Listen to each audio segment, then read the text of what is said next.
Hello friends, एक कहानी सुनाती हूँ। एक आदमी होता है जिसकी 3 पत्नियाँ होती हैं। पहली पत्नी जिसे वो बहुत प्यार करता है, हर दिन उसका ध्यान रखता है। दूसरी पत्नी जिसे वो कभी कभी मिलने जाता है और महीने में 2 या 3 बार मैक्सिमम वो उससे बात कर लेता है। और तीसरी पत्नी जिसे वो कभी कभी ही बात करता है और कभी कभी ही मिलने जाता है।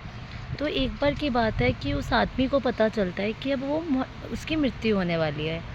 तो वो अपनी पहली पत्नी जिससे वो बहुत प्यार करता है उससे वो पूछता है कि सुनो, मेरी ना मृत्यु होने वाली है, तो क्या तुम मेरे साथ चलोगी? तो वो हंस देती है और बोलती है कि अरे, मृत्यु में कोई साथ जाता है क्या? मैं नहीं जा सकती, तुम्हें अकेले ही जाना होगा। वो बड़ा दुखी हो जाता है। वो दूसरी पत्नी के पास जाता है और उसे भी वही बात बोलता है।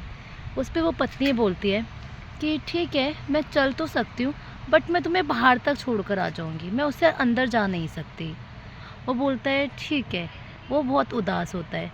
फिर वो अपनी तीसरी पत्नी के पास जाता है और वो सेम उससे बात ये पूछता है। तो उसकी पत्नी बोलती है कि ठीक है, मैं तुम्हारे साथ चलूँगी। अब दोस्तों, इस कहानी में उसकी जो पहली पत्नी होती है ना, वो होता है उसका शरीर, जिसका वो हमेशा ध्यान रखता है, हमेशा उसको बहुत प्यार से रखता है। दूसरे जो पत्नी हमने बोला, वो होते हैं उसके रिश्तेदार, जिससे वो महीने में 2-4 बार बात करता है, मिलने भी जाता है और हाँ, उनसे बहुत प्यार करता है। और तीसरा जो उसकी पत्नी होती है, वो होते हैं उसके खुद के कर्म, उसने कैसे कर्म कमाए हैं, कैसा स्वभाव वो लेके जा रहे हैं। तो इस कहानी से हमें सीख मिलती है दोस्तों कि अंतिम चरण में जब हमें इस देह को छोड़ के जाना है, कोई हमारे साथ नहीं जाएगा तो सिर्फ हमारे कर्म।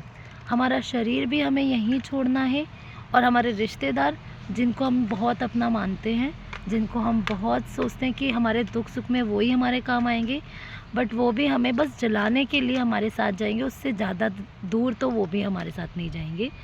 और अंतिम में हमारे जो कर्म हैं, वो ही हमारे साथ, हमारी आत्मा के साथ दूसरे जन्म में हमारे साथ जाएंगे। तो अपने कर्मों पे विचार करना है दोस्तों, ना कि अपने शरीर से इतना प्यार करना है और ना ही अपने रिश्तेदारों से। ये सब बस टेम्पररी है। Thank you so much.